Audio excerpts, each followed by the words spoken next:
नमस्कार दोस्तों। भारतीय साक्ष्य अधिनियम की सीरीज में हम लोग पढ़ रहे हैं सेक्शन नंबर 118, जहां पर प्रिजम्पशन एज टू डोरी डेथ, दहेज हत्या की उपधारणा बताई गई है। और डिटेल में हमने लास्ट वीडियो में देख लिया, लेकिन वहां जब लास्ट वीडियो में हमने सेक्शन 118 को पढ़ा बीएससी की, तो वहां एक एक्सप्लेनेशन दिया गया था कि इस सेक्शन में जब डोरी डेथ वर्ड यूज हुआ है तो उसका मीनिंग कहां से निकालेंगे, क्योंकि भारतीय साक्ष्य अधिनियम में डोरी डेथ को, दहेज मृत्यु को डिफाइन नहीं किया गया है। तो उस एक्सप्लेनेशन में बोला गया कि जो मीनिंग डोरी डेथ का सेक्शन 80 में लिखा गया है भारतीय न्याय संहिता, वही मीनिंग सेक्शन 118 में लिखे गए डोरी डेथ का निकाला जाएगा। तो अब तो सेक्शन 80 भारतीय न्याय संहिता पढ़ना बनता है कि वहां पर डोरी डेथ का मीनिंग क्या लिखा गया है। तो ये बीएनएस का बेयर एक्ट मैंने खोला हुआ है और ये है सेक्शन 80 बीएनएस की, जहां पर डेफिनेशन दी गई है डोरी डेथ, और इसी सेक्शन में डोरी डेथ की पनिशमेंट भी दी गई है। तो आज की डेट में अब इसमें देखेंगे तो आप दो सबसेक्शंस हैं। सबसेक्शन नंबर 1 में डोरी डेथ की डेफिनेशन एंड सबसेक्शन 2 में उसी डोरी डेथ की पनिशमेंट, और इन दोनों के बीच में सबसेक्शन 1 के अंदर एक एक्सप्लेनेशन दिया गया। अगर आप चेंजेस की बात करेंगे कि जब पहले सेक्शन 304 कैपिटल बी आईपीसी था, यही सेक्शन, और अब जब ये 80 बीएनएस बना, तो इसके कंटेंट में चेंज क्या आया है? तो चेंज के नाम पर कुछ भी नहीं आया है, सिर्फ नंबर चेंज हुआ है, कंटेंट एज इट इज है। तो कॉन्सेप्ट आपको समझना है, नंबर से आपको समझ में आ गया होगा। यह पहले 304 कैपिटल बी आईपीसी हुआ करता। चैप्टर का नाम है ऑफेंसेस रिलेटिंग टू मैरिज। हाँ, इसका प्लेसमेंट जरूर चेंज हुआ है। पहले ये offences against human body, affecting human body, उस चैप्टर में हुआ करता था जिस चैप्टर में मर्डर की डेफिनेशन, लेकिन अब इसको ऑफेंसेस, क्योंकि वुमेन के अगेंस्ट है, तो मैरिज से रिलेटेड ऑफेंसेस में इसको रख लिया गया है। तो सेक्शन 80 सबसेक्शन 1 जो डिफाइन करती है डोरी डेथ, दहेज मृत्यु अगर हिंदी में कहें, तो डेफिनेशन देते हुए ये कहा गया, where the death of a woman is caused by any burn or bodily injury or occurs otherwise than under normal circumstances within 7 years of her marriage। अगर हिंदी में बात करें तो ये कहा गया कि अगर किसी स्त्री की मृत्यु हुई है, किसी स्त्री की मृत्यु हुई है, कैसे कैसे हुई है, मृत्यु का मोड क्या है? तो 3 मोड है। मृत्यु हुई बर्न इंजरीज के कारण, या ऑफ और लिखा है, या फिर मृत्यु हुई बॉडीली इंजरीज के कारण, क्योंकि इंजरी जब अकेला आप इंजरी लिखेंगे तो वहां पर 4 टाइप की इंजरी आ जाती है, और उनमें से एक टाइप की इंजरी होती है बॉडीली इंजरी, तो उसको यहां लिया गया है। या फिर इंजरीज को छोड़ दें थोड़ी देर के लिए, जो डेथ हुई अकर्स, ये जो डेथ हुई है otherwise than under normal circumstances, साधारण परिस्थितियों में ये डेथ नहीं हुई है। साधारण परिस्थिति जो भी आप लोगों ने देखी है जीवन में, उनमें जो डेथ होती है उनको छोड़ दिया जाए, तो बाकी जो सर्कमस्टांसेस हैं उनमें डेथ हुई है। कहीं ना कहीं अगर इसको हम सीधा करने की कोशिश करें, हालांकि नहीं करना चाहिए, बट समझने की दृष्टि से हमें करना पड़ता है, तो कहीं ना कहीं सस्पिशियस सर्कमस्टांसेस में डेथ हुई है किसी वुमेन की। अभी तक वुमेन वर्ड यूज हुआ है, अभी तक ये वुमेन कौन होगी, वाइफ होगी किसी की, नहीं होगी, मैरिड होगी, नहीं होगी, अभी तक क्लियर नहीं हुआ है। हाँ, एक वुमेन की डेथ हो चुकी है। कब हुई है ये डेथ, क्वेश्चन आता है, पीरियड क्या है वो डेथ का, with in 7 years of her marriage. जब उसकी शादी हुई है तब से लेकर शादी के 7 साल के अंदर अंदर ऐसी डेथ हुई है। अब यहां से आगे के वर्ड्स पर आपको बहुत ज्यादा कंसंट्रेट करना है। क्यों करना है? क्योंकि इन्हीं के ऊपर बहुत सारा लेक्चर मैंने लास्ट वीडियो में दिया है। और अगर आप कंपेयर कर चुके होंगे सेक्शन 80 और सेक्शन 118 बीएनएस, सेक्शन 80 ये बीएनएस की and section 118 BSA, not BNS, BSA, तो आप पाएंगे कि यहां से आगे की वर्ड्स अगर मैं इनको रिप्लेस करूं तो ये कह सकता हूं ये सेक्शन 118 बीएसए है।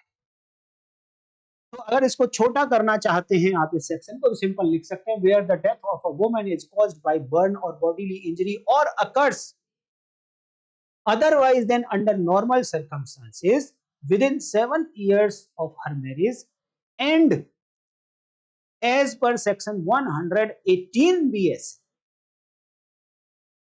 दैट्स इट, बात खत्म, सेक्शन 80 पूरी हो गई।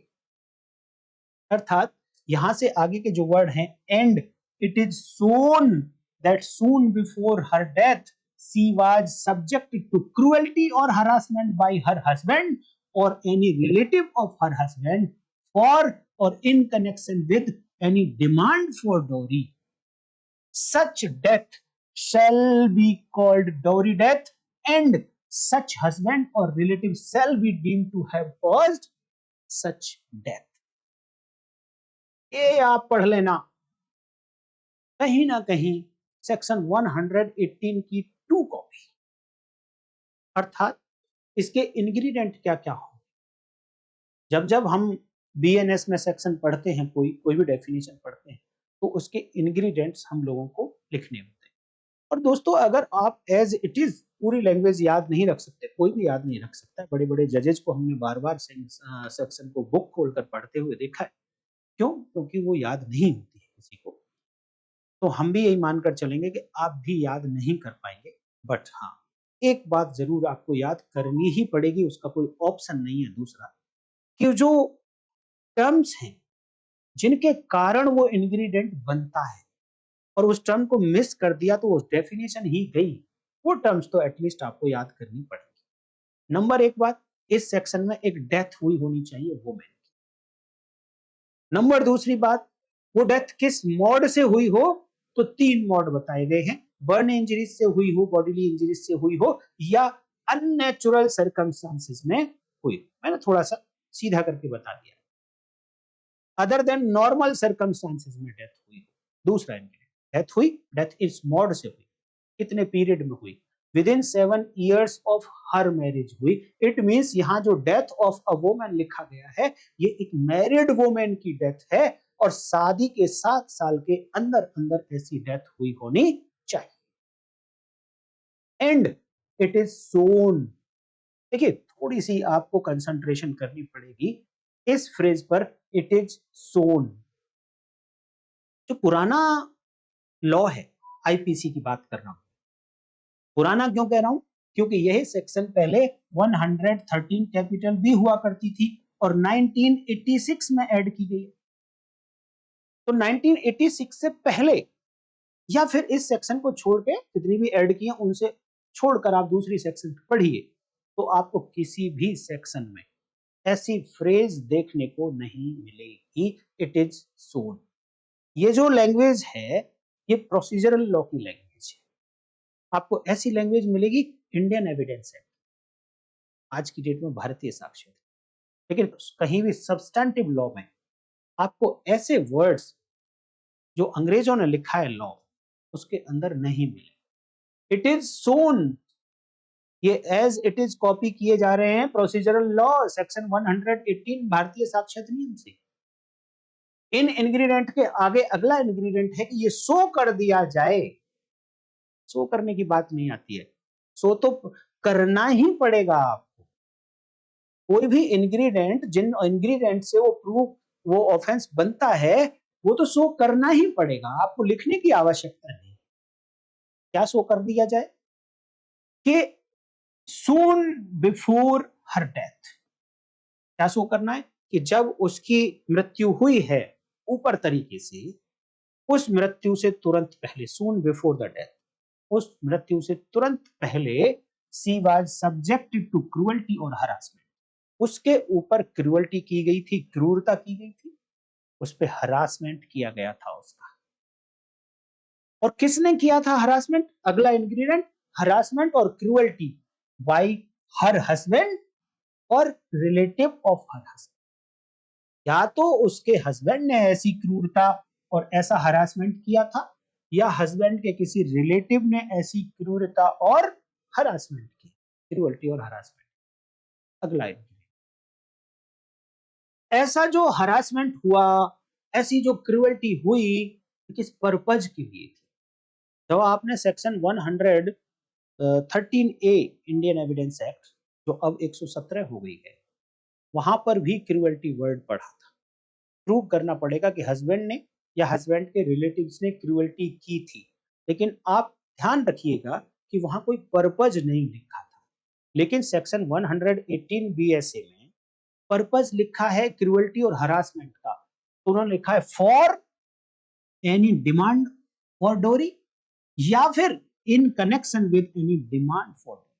अर्थात जो डोरी की डिमांड है, इसके लिए क्रूअल्टी की थी या हरासमेंट किया था, या इसके संबंध में क्रूअल्टी की थी या हरासमेंट की।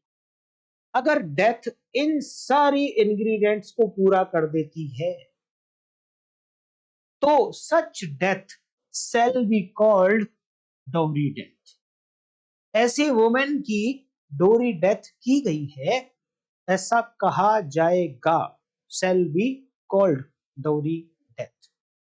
एंड एक और बात कही गई कि ये डेथ, ये डोरी डेथ की किसने है, तो लिखा है and such husband or relative shall be deemed to have caused her death. और ऐसे हस्बैंड और हस्बैंड के रिलेटिव को माना जाएगा कि ये डेथ उन्होंने की। इट मींस उन्होंने डोरी डेथ की। अर्थात आपको नहीं लग रहा है कि क्या यहीं से प्रूव हो जा रहा है कि यही प्रिजम्पशन है कि ये फंडामेंटल फैक्ट प्रूव कर दिए जाए तो मान लिया जाएगा कि उन्होंने डोरी डेथ की है, हस्बैंड ने और हस्बैंड के रिलेटिव। यही इसके इंग्रेडिएंट्स हैं। इसके इंग्रेडिएंट्स को फर्दर और एक्सप्लेन करेंगे दोस्तों हम उन वीडियोस में जो हम भारतीय न्याय संहिता पढ़ा, क्योंकि अभी सीरीज भारतीय साक्ष्य अधिनियम की है, तो जितना जरूरी था उतना बताना मैंने उचित समझा, क्योंकि सेक्शन 118 में लिखा है कि वहां जो डोरी डेथ का क्वेश्चन था कोर्ट के सामने, तो उस डोरी डेथ में आएगा क्या, तो उस डोरी डेथ में ये आएगा।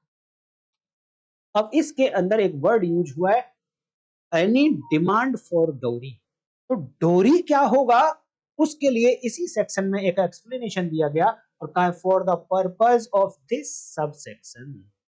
भैया आपको थोड़ा ध्यान से पढ़ना है कानून, जो वर्ड्स यूज हो रहे हैं उन पर आपकी अटेंशन जानी चाहिए कि जो भी एक्सप्लेनेशन दिया जा रहा है या जो मीनिंग बताया जा रहा है वो किसके लिए बताया जा रहा है। तो ये लिखा है यहाँ पर for the purposes of this subsection डोरी shall have the same meaning as in section 2 of the Dowry Provision Act 1961। तो यहां पर जो डोरी का मीनिंग आप लेंगे वो लेंगे डोरी प्रोविजन एक्ट 1961 से, उन सेक्शन 2 में डोरी का मीनिंग दिया गया है। जब डोरी की डेफिनेशन आप पढ़ेंगे सेक्शन 2 भारतीय सेक्शन 2 डोरी प्रोविजन एक्ट 1961 में, तो वहां पर बड़ी इंटरेस्टिंग बात लिखी गई है, और अब बड़ा ध्यान से आप सुन लीजिए। वहां पर नहीं लिखा गया कि डोरी वो है जो स्त्री, जो पत्नी पक्ष ने या पत्नी ने पति को दिया, ऐसा नहीं लिखा। वहां पर लिखा गया है कि जो पार्टीज हैं शादी की, पति और पत्नी, पार्टीज कौन होते हैं शादी के, एक पति एक पार्टी दूसरी पत्नी। तो वहां पर लिखा गया कि किसी भी पार्टी ने अगर कोई प्रॉपर्टी दी है या वैल्यूएबल सिक्योरिटी दी है, इसको दूसरी पार्टी, पति ने दिया पत्नी को या पत्नी ने दिया पति को, या फिर दिया नहीं तो देने के लिए एग्री हो, वो डोरी होगा। लेकिन और फालतू की बात और लेकिन और आगे की बातें इसमें लिखी गई हैं कि कब दिया गया, at the marriage, before the marriage और आफ्टर द मैरिज। शादी के समय पर, शादी से पहले, शादी के बाद, वो सब डोरी की कैटेगरी में आ जाएगा। लेकिन किस पर्पज के लिए दिया गया था, फॉर द मैरिज और in connection with the marriage. किसी भी पार्टी ने दिया या पार्टी के रिलेटिव ने दिया या किसी दूसरे पर्सन ने दिया, क्या दिया, प्रॉपर्टी या कोई वैल्यूएबल सिक्योरिटी, ये सब डोरी की कैटेगरी में आ जाएगा। यही लिखा गया है सेक्शन 80 में कि भैया डोरी वर्ड जो है इसका मीनिंग वही होगा जो सेक्शन 2 ऑफ डोरी प्रोविजन एक्ट में लिखा गया है, और वो ये लिखा है जो मैंने अभी बताया। तो दहेज लेना और दहेज देना, जो ये ऑफेंस हमेशा ही पत्नियां करती आई हैं पति के ऊपर, तो आप ये माइंड सेट करके मत बैठ जाइए कि दहेज केवल पति को ही मिलता है। परिभाषा के अकॉर्डिंग तो पत्नी को भी मिल सकता है, पत्नी भी दहेज की डिमांड कर सकती है। तो ज्यादा नहीं बोलूंगा आज मैं इस पॉइंट पे। तो मैं उम्मीद करता हूं कि इसके जो इंग्रेडिएंट्स हैं वो आप लोगों ने नोट कर लिए होंगे। मैंने ऐसा तो नहीं लिख कर दूंगा मैं कि आपके इंग्रेडिएंट ये क्या हुए, अगर आप कहेंगे तो मेरा टेलीग्राम चैनल है, मैं वहां पर प्रोवाइड करा दूंगा आपको पीडीएफ के फॉर्म में कि इसके इंग्रेडिएंट क्या होंगे। इसमें जो सबसे अच्छा समझने वाला पॉइंट है वो ये है कि यहाँ पर ये जो क्रूअल्टी है इसका मीनिंग क्या होगा, ये हरासमेंट है इसका मीनिंग क्या होगा, और सून बिफोर द डेथ का मीनिंग क्या होगा। कितना टाइम पहले, डेथ से कितना टाइम पहले क्रूअल्टी या हरासमेंट किया गया, तब ये सून बिफोर द डेथ कहलाएगा। एक माने सुप्रीम कोर्ट की जजमेंट है, आई थिंक विजय विजय सिंह नाम से जजमेंट है, मैं आपको वीडियो की डिस्क्रिप्शन में दे दूंगा उस जजमेंट का नाम। इसमें जो सुसाइड किया था पत्नी ने, तो सुसाइड करने से काफी दिन पहले अपने पिताजी को एक लेटर लिखा था। उस लेटर में कहा था कि आप मुझे यहाँ से, मेरे ससुराल से जल्दी आप अपने पास मुझे यहाँ से ले जाइए, नहीं तो मेरा पति, मेरे मेरे इन-लॉज और मेरा वो ब्रदर इन लॉ ये मुझे मार देंगे। ये ऐसा लेटर भेजने के बाद बहुत सारा टाइम बीत गया, लेकिन उसके बावजूद भी उसकी डेथ हुई अननेचुरल सर्कमस्टांसेस में। ये केस चला दहेज हत्या का। तो क्वेश्चन था कि ये जो लेटर है क्या ये प्रूव कर देता है कि सून बिफोर हर डेथ उस पर क्रूअल्टी हुई थी। सून बिफोर हर डेथ में तो यहां तो काफी टाइम बीत चुका था, लेकिन माने सुप्रीम कोर्ट ने अदर सर्कमस्टांसेस को देखते हुए ये माना कि ये लेटर में जो जिस डेट पर ये लेटर लिखा गया था उस डेट पर जो क्रूअल्टी हुई या उससे पहले जो क्रूअल्टी या हरासमेंट हुआ था इस पत्नी पर, उसको सून बिफोर हर डेथ माना जाएगा। तो सून बिफोर हर डेथ का कोई फिक्स मीनिंग नहीं है, ये केस टू केस डिफर करेगा और केस के दूसरे सर्कमस्टांसेस को ध्यान में रखते हुए इसको डिसाइड किया जाएगा कि ये पॉइंट सून बिफोर हर डेथ कब तक माना जा सकता है, क्रूअल्टी कब तक की कंसीडर की जाए। तो दोस्तों आज की वीडियो में इतना ही रखते हैं। उम्मीद करता हूं कि सेक्शन 80 भारतीय न्याय संहिता दहेज मृत्यु उसके इंग्रेडिएंट आप लोगों को समझ आ गए होंगे। अगर आ गए तो कमेंट करके बताइए, वीडियो को लाइक करिए, चैनल पर नए हैं तो चैनल को सब्सक्राइब कर लीजिए। और दोस्तों इंस्टाग्राम पर मैं आपको अपडेट देता रहता हूँ, छोटे छोटे वीडियोस के बारे में इंग्रेडिएंट्स छोटे छोटे बताता रहता हूँ। कोई कॉन्सेप्ट होता है जो 1-2 मिनट में बताया जा सकता है तो वो भी बताता रहता हूँ। तो आप लोग मेरे इंस्टाग्राम को भी फॉलो कर सकते हैं, इंस्टाग्राम का लिंक मेरे चैनल पर भी है, वीडियो के डिस्क्रिप्शन में भी है। आप इंस्टाग्राम को फॉलो कर लीजिए, क्योंकि जो मैं कभी वीडियो नहीं बना पा रहा हूँ तो उसका क्या कारण है वो भी मैं आपको वहाँ अपडेट करता रहूँगा। तो आप मेरे इंस्टाग्राम को भी आप फॉलो कर लीजिए। दोस्तों नेक्स्ट वीडियो इसी से रिलेटेड होगी, सेक्शन 118 बीएसए से रिलेटेड, बट इसमें कुछ प्रैक्टिकल एस्पेक्ट के थ्रू होगा, जहां जहां बहुत सारी ऐसी सिचुएशंस होती हैं कि जब हम प्रैक्टिकल में इन सेक्शन का एप्लीकेशन करने जाते हैं तो कहीं ना कहीं कंफ्यूजन आ जाता है। तो वो कंफ्यूजन ना रहे, उनको दूर करने के लिए नेक्स्ट वीडियो में मैं कुछ प्रैक्टिकल एस्पेक्ट आपके साथ डिस्कस करूंगा। तब तक के लिए दोस्तों नमस्कार, जय